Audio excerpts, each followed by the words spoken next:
Et nous sommes de retour au plateau pour la suite de cette émission. Nous allons aborder notre deuxième sujet pour parler du Rwanda. Mais bien avant, nous allons conclure d'abord avec l'Afrique du Sud et son gouvernement. Après le compromis, la compromission, c'est notre interrogation. Alors, on le disait tout à l'heure, Gabin, l'ANC se retrouve dans une position pour une première dans son histoire, parce que ce sera la première fois que ce parti est obligé de composer avec d'autres partis pour former un gouvernement. L'on envisage globalement qu'il sera obligé, le parti, de peut-être faire des concessions sur certains sujets. Quand on voit les partis en place, ou bien les grands partis qui ont quand même un certain nombre de députés qui peuvent influencer les décisions. Au niveau du gouvernement, il y a l'ANC même avec ses positions qui prône normalement la lutte contre la corruption, l'égalité des chances pour tout le monde, mais qui au fil des années a perdu son électorat justement à cause des critiques qui sont formulées par rapport à sa manière de conduire maintenant sa politique. Il y a l'autre parti, le FF+, qui est un parti suprémaciste blanc ou identitaire blanc plutôt, qui aussi apporte sa part dans la formation de ce gouvernement. Il y a l'IFP, le parti Nkata aussi, qui est un parti démocratique centriste de gauche. Et puis, il y a l'autre parti DA qui apporte beaucoup plus, avec 89 députés, et qui est aussi la deuxième force actuellement, la deuxième force du pays, qui est aussi là. Et donc, on se retrouve tantôt entre les centristes de gauche, on a les suprémacistes blancs, disons-le comme ça, et puis les nationalistes zoulous, qui eux tous se retrouvent dans un parti. Que crée-t-on concrètement? Vous voyez, lui a dit quelque chose que l'ANC n'est pas dans la compromission, mais l'ANC est dans la compromission. Parce que quand vous voyez tout ce mélange-là... Oui, pour le moment, mais bon, quand tu vois déjà la composition avec tout ce mélange, tout ce mélange multicolore, tu te rends en même temps compte que l'ANC est dans la compromission, parce qu'aujourd'hui, l'ANC a besoin forcément de ces partis-là pour pouvoir avancer. Maintenant, quand tu amène ces partis-là auprès de toi, ça ne veut pas dire que ces partis vont épouser toi ta feuille de route. Pas du tout. Sûrement mis d'accord sur un minimum. Et surtout sur un minimum qui se sont décidés entre eux-mêmes. Donc ça veut dire que chacun a dû laisser un peu de ses revendications, de ses principes pour pouvoir être dans ce gouvernement-là. Mais ce n'est pas l'ANC qui allait imposer son point de vue à tous les autres et puis ils ont laissé pour... Non, pas du tout, puisque l'ANC a besoin d'eux. Quand nous prenons la DA, 89 députés, imaginez quand même, ce n'est pas un petit poids. C'est la deuxième force du pays. C'est la deuxième force du pays. Donc ce parti-là ne peut pas accepter, se compromettre de la sorte, aller épouser l'idéologie de l'ANC et puis se faire harakiri après. C'est impossible. Ça veut dire qu'ils ont quand même imposé eux aussi leurs idéologies et que ils ont trouvé le juste milieu, raison pour laquelle ils se sont associés dans ce gouvernement-là. Quand vous prenez le parti de l'IFP, c'est quand même un parti conservateur zoulou et autres. Là, quand tu prends le FF+, tu l'as dit, c'est un parti identitaire blanc. Voilà. Donc, ça veut dire que c'est tout un ensemble au sein de ce gouvernement-là. Et il faut quand même trouver le juste milieu qui pourra permettre à ce que le pays puisse avancer. Maintenant, là où l'ANC se compromet, c'est que quand tu acceptes tous ces gens-là dans un gouvernement, c'est toi la tête du gouvernement, c'est toi la figure de proue quand même. Quand ça va capoter, on va regarder qui? Premièrement, c'est l'ANC. Et celui-là qui compromet sa politique sociale et économique même du pays, ce sera l'ANC. Donc, ils ont obligation à ce que ça marche. Par contre, les autres partis, ce sont des novices quand même dans la politique et à un certain moment, ils peuvent se désengager parce qu'ils peuvent dire que on a signé un accord pensant que ça pourrait aller, mais en réalité, ceux-là qui sont en tête du gouvernement, celui-là qui est en train de diriger le pays ne fait pas bien les choses à notre manière. Donc, ils vont se désengager et cela va encore beaucoup plus décrédibiliser l'ANC. Vous voyez un peu? Donc, pour moi, aujourd'hui, c'est quand même une situation assez compliquée dans laquelle Cyril Ramaphosa et l'ANC se sont fourrés. Parce que là, c'est assez compliqué. Ils sont obligés de coopérer avec ces gens-là, sinon ils n'auront pas la majorité à l'Assemblée nationale.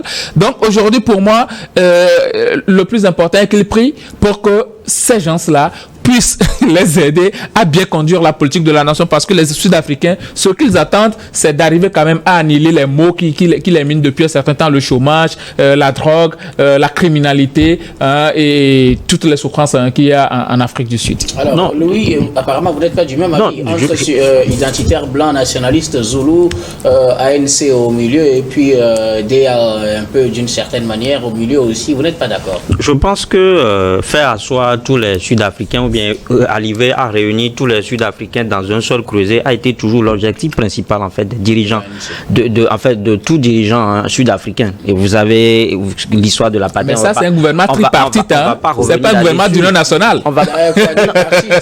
Mais si à un moment donné, on arrive à réunir tout ce monde-là autour d'une seule table. Moi, je parle du gouvernement d'union nationale. Après tout, il y a tous les composants de la... Il y a Julius Malema, Jacob Zuma... Il y a les extrémistes, il y a les radicaux, il y a les modérés. Tout se retrouve dans un seul creuset. Je crois tout cela... Est-ce que ce n'est pas plutôt ça qu'il faut craindre? Non, c'est pas craindre en fait. On ne peut pas craindre parce que je l'ai dit. Après tout, c'est un gouvernement dont Gabel a dit, dont le premier responsable est Ramaphosa, qui vient de l'ANC. Ça veut dire que l'ANC ne continuera pas d'armer ses pions aux autres. Les autres ne viendront pas là-bas faire passer leur ligne politique, mais plutôt la ligne politique de l'ANC. Parce que c'est l'ANC, c'est autour de l'ANC qu'ils forment cette union-là. Donc ça veut dire que c'est en fait, c'est la ligne politique du parti qui sera respectée. Et du jour au lendemain, ça capote. Si les choses se frisent, je pense que ceux qui seront tenus pour responsables, c'est plutôt les partis qui sont venus à la coalition. Parce que déjà, je le dis, parce que ils avaient la possibilité en fait de refuser justement cette alliance-là et aller à une autre élection. Et s'ils ont accepté, ça veut dire qu'au départ, ils ont posé des préalables qui ont été respectés. Et donc, ça veut dire qu'ils sont partis d'une base de négociation. Oui. Ça veut dire qu'ils ont posé des préalables qui ont été à un moment donné acceptés. Ça veut dire qu'ils ont accepté. Ils ont accepté peut-être conduire. Ils ont peut-être accepté conduire Cyril Ramaphosa désormais. Si du jour au lendemain, ils tournent de veste, c'est-à-dire que s'ils font de la pirouette, c'est à eux que l'histoire va pointer du doigt. Donc, c'est pour ça que je dis que jusque-là, l'ANC n'est pas dans la compromission, mais plutôt les partis qui ont accepté se réunir autour de lui. Merci beaucoup. Adam, que retenir finalement de cette position dans laquelle se retrouve l'ANC? Vous savez, dans l'imaginaire collectif, il faut faire remarquer une chose. Si l'ANC est arrivé donc à des compromis avec ses partis politiques, je vous disais, le dégringolade de l'ANC est dû à un vote rejet de 30 ans, en tout cas de gouvernance sans partage, où cette politique-là ne répond plus tellement aux aspirations profondes de la population.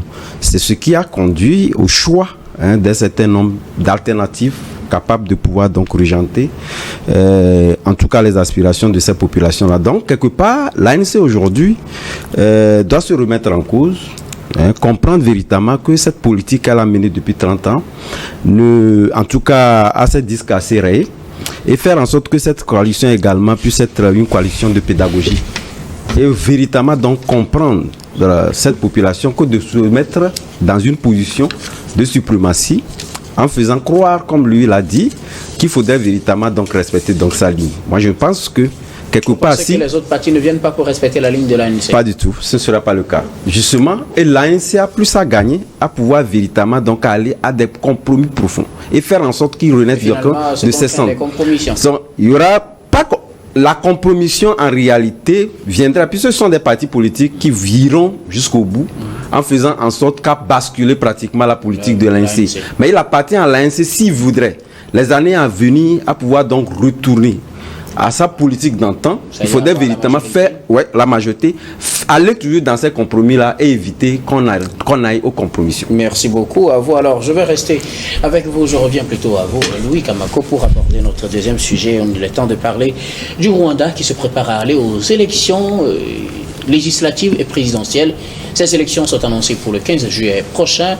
Le pays donc est pratiquement à un mois de ces élections très importantes pour lesquelles le président sortant Paul Kagame brigue un quatrième mandat. Il sera candidat pour sa propre succession pour un quatrième mandat. Face à lui, deux autres candidats ont finalement été retenus.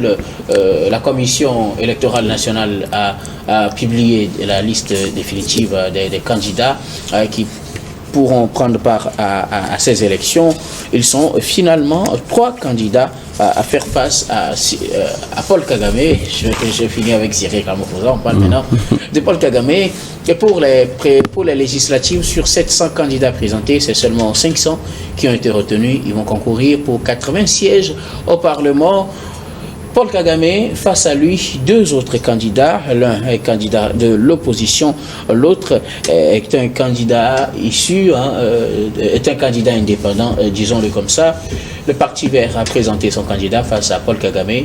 Le troisième candidat est un candidat indépendant qui fut employé de ministère. Alors, on se dit dans l'opinion que face à ces deux candidats, Paul Kagame n'a rien à craindre. Il est plus que sûr d'avoir un quatrième mandat.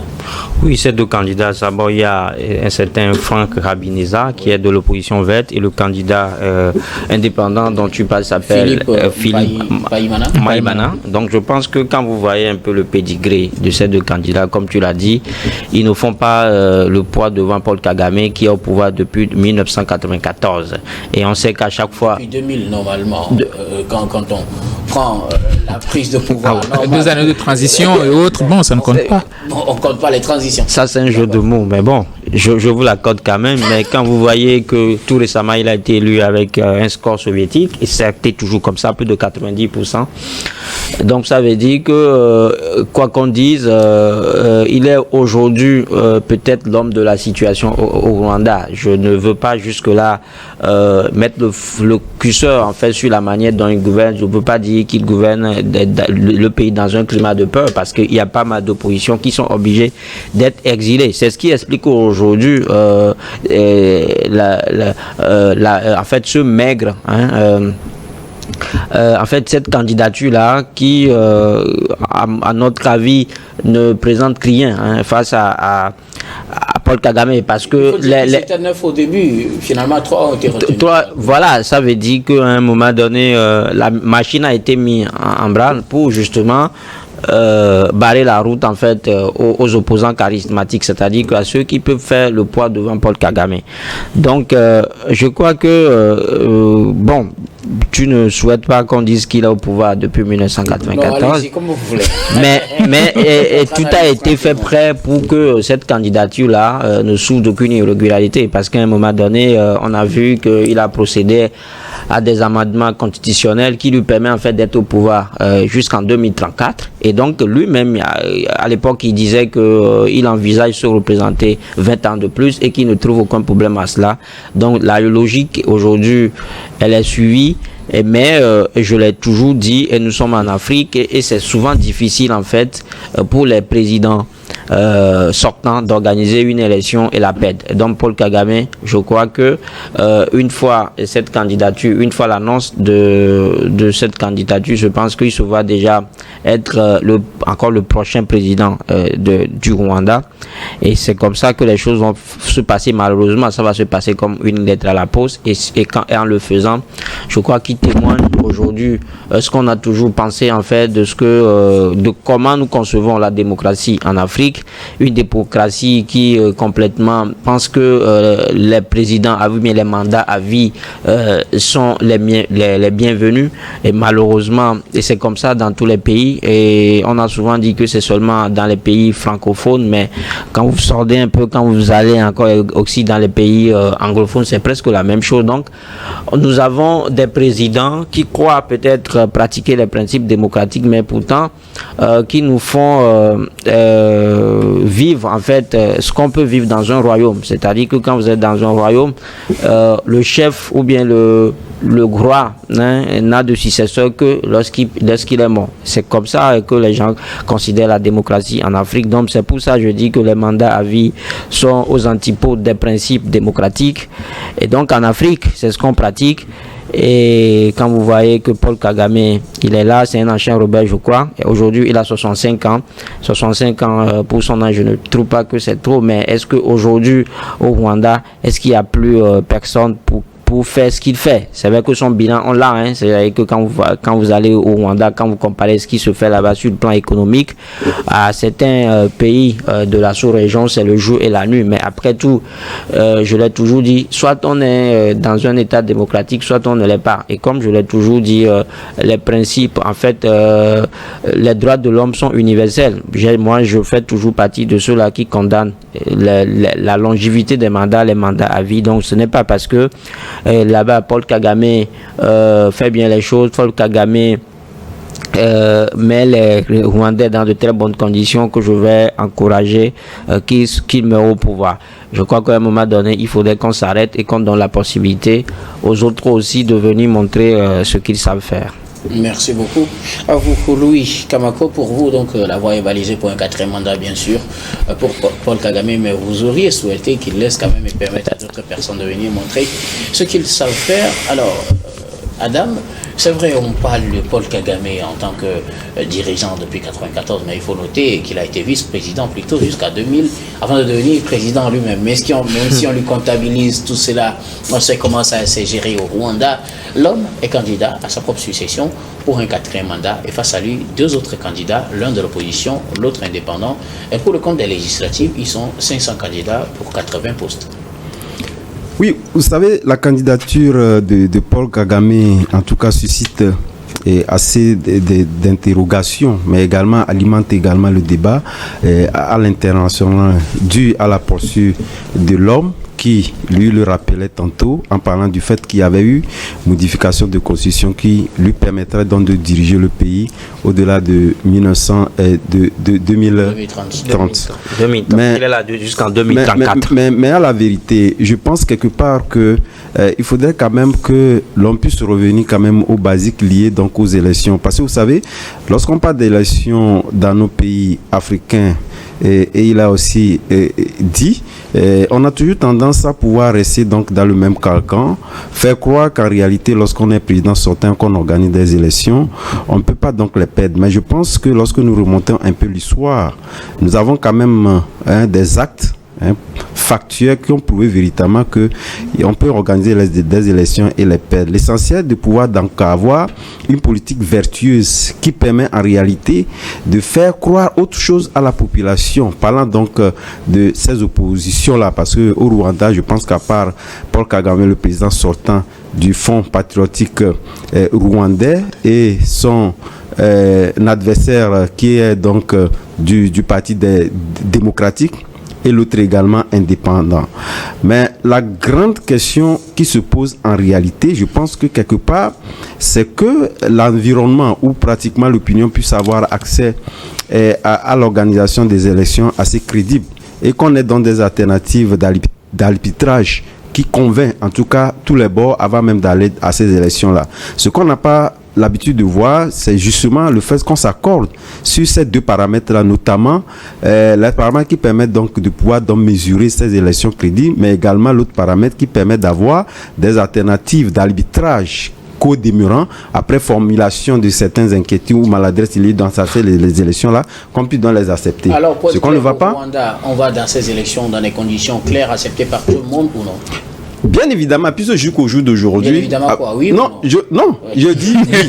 Oui, dans la mesure où, à part la personnalité de Paul Kagame qui inquiète et dont on parle assez, personne ne doit, en tout cas l'organisation de ces élections-là, comme ayant des maladresses qui peut donc compromettre en réalité on pointait du doigt à l'organisation de ces élections, mais le fait qu'ils soient recalés. Non, ils sont recalés quand même, il y a des motifs qui l'expliquent clairement. Mais ils n'intègrent pas ces motifs-là. Donc, quelque part, c'est la mauvaise foi en réalité des candidats, naturellement, pour la plupart étant des oppositions, qui estiment que ce sont des mauvais perdants. À partir du moment où les motifs ont été expliqués. On n'a pas dit parce que votre tête ne plaît pas à tel, voilà pourquoi vous êtes jamais cela, on trouve toujours un motif. Mais ça veut dire qu'il y a des motifs, ça veut dire quelque part aussi. Ces motifs sont justifiés, c'est la question qu'on se pose. Mais de toutes les façons, c'est une institution auquel on a cru avant de s'engager à ces élections-là qui vous dit que voilà, vous avez quand même mal fait ici et que votre candidature ne passe pas.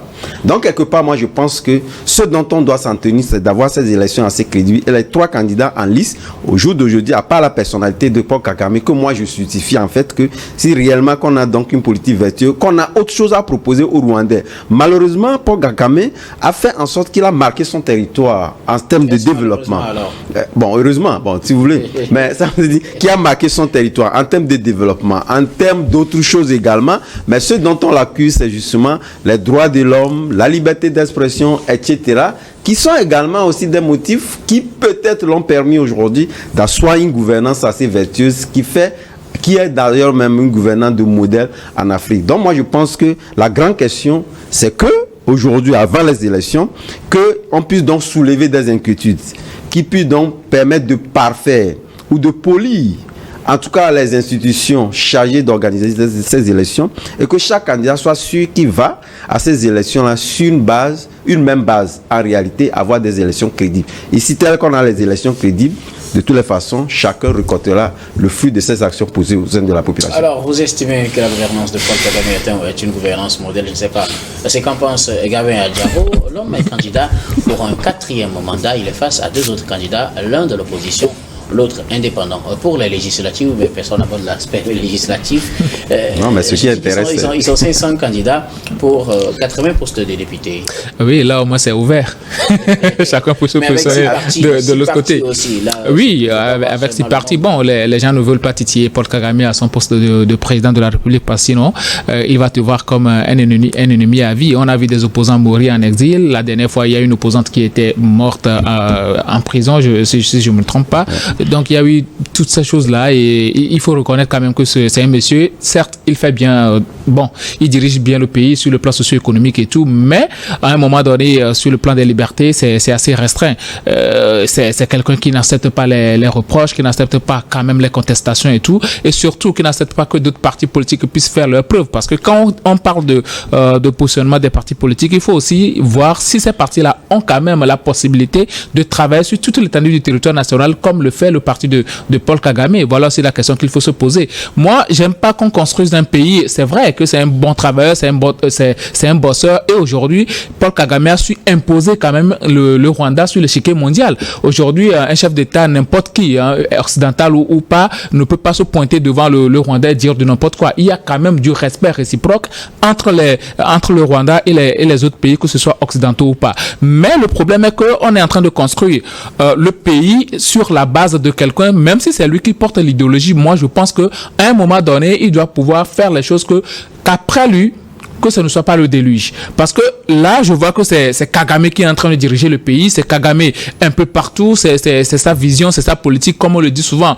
le guide éclairé. Mais après ces guides éclairés là, le pays tombe à volo. Ça ne marche plus et certaines choses se passent. Moi, je pense, même s'il faut construire un système comme le système chinois où il y a quelqu'un qui est devant et puis un système assez pur et dur, et les autres s'occupent quand même de la vie socio-économique du pays, je pense que ce serait bien. Mais là, construire un pays uniquement sur la base de l'idéologie de Paul Kagame, moi, ça me pose un certain nombre de problèmes. C'est vrai, même si aujourd'hui, certains candidats sont permis de se positionner quand même par rapport à ces élections-là, je pense que Paul Kagame va pouvoir remporter ces élections haut les mains, parce que son bilan plaide à sa faveur. Son bilan plaide à sa faveur quand nous prenons sur le plan infrastructure, quand nous prenons le Rwanda aujourd'hui est devenu un pays à visiter. C'est quand même le pays le plus propre de l'Afrique aujourd'hui. C'est un pays où... D'ailleurs, conclu un accord avec le Rwanda. Oui, c'est un pays, même quand on parle de la lutte de la corruption, ils ont réussi, on peut dire à 99%.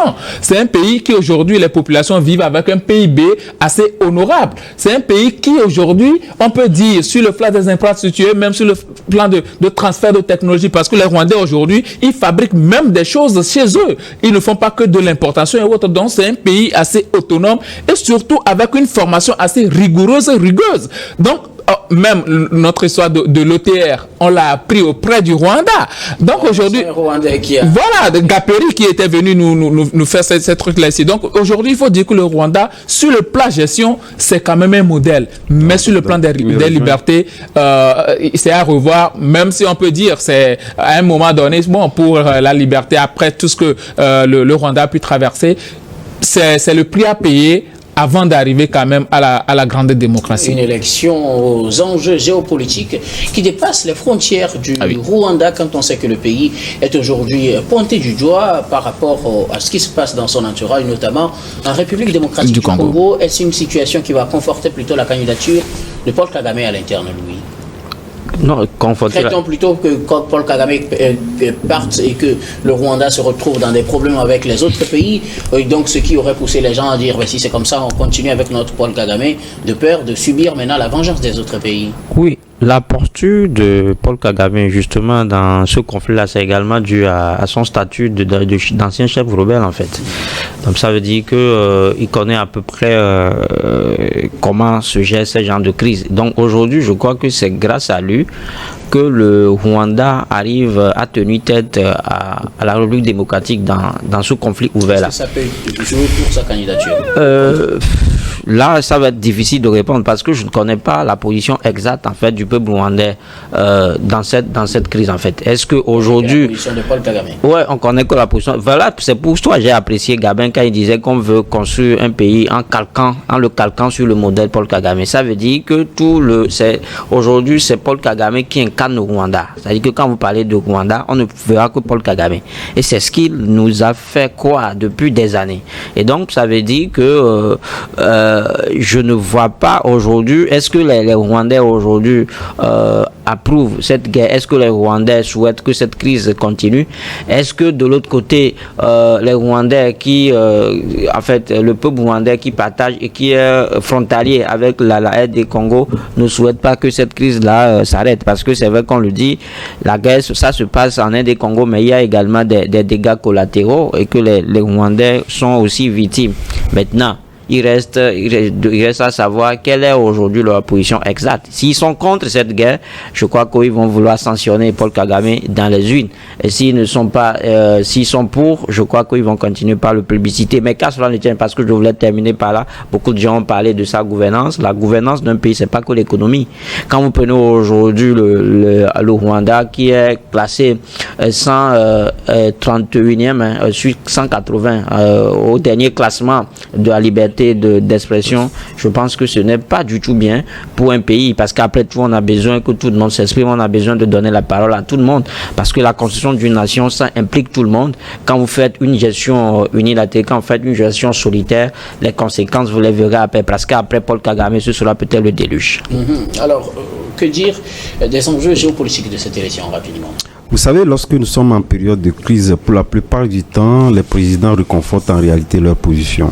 C'est vrai, lorsque vous prenez le cas rwandais, aujourd'hui, c'est vrai que ce sont les autres, lorsque vous parlez des enjeux géopolitiques, c'est véritablement les autres, les pays externes avec qui il est plus ou moins en conflit, puisque c'est entre griffes. Jusqu'alors, le Rwanda n'a jamais connu, qui soutient en tout cas des groupes rebelles contre ses frères, même si il y a des gens ont pu quand même brandir des preuves pour donc le prouver. Quelque part, l'opinion nationale essaie donc de calquer ses orientations sur la posture du président qui permet véritablement donc de les protéger et de conserver en réalité le bien commun. Ce bien commun là est la chose la mieux partagée, surtout lorsque nous prenons le Rwanda. Tantôt, Louis parlait donc d'autres axes, mais également lorsque la population vit bien, je pense que les autres axes dont il parle sont subsidiaires, quand bien même que je reconnais, cela rentre dans l'évaluation d'un pays prospère, mais l'essentiel que les Rwandais vivent bien. Ils ont confiance à Paul Kagame. Que retenir des enjeux géopolitiques de cette élection, rapidement?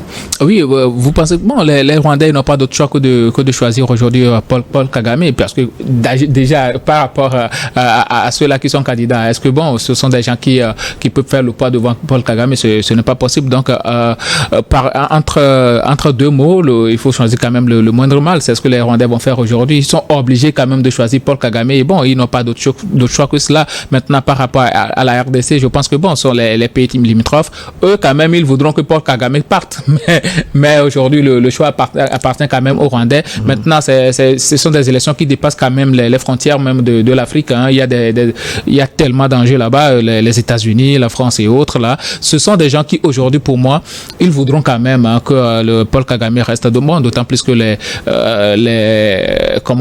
Grande-Bretagne aujourd'hui, ils ont intérêt aujourd'hui à ce que Paul Kagame reste pour pouvoir faire évacuer les réfugiés vers le Rwanda. Donc, je pense que c'est ça. Donc, à vous pour vos contributions. C'est l'heure du journal. Nous allons donc marquer la pause, puis on revient juste après pour la suite de cette émission.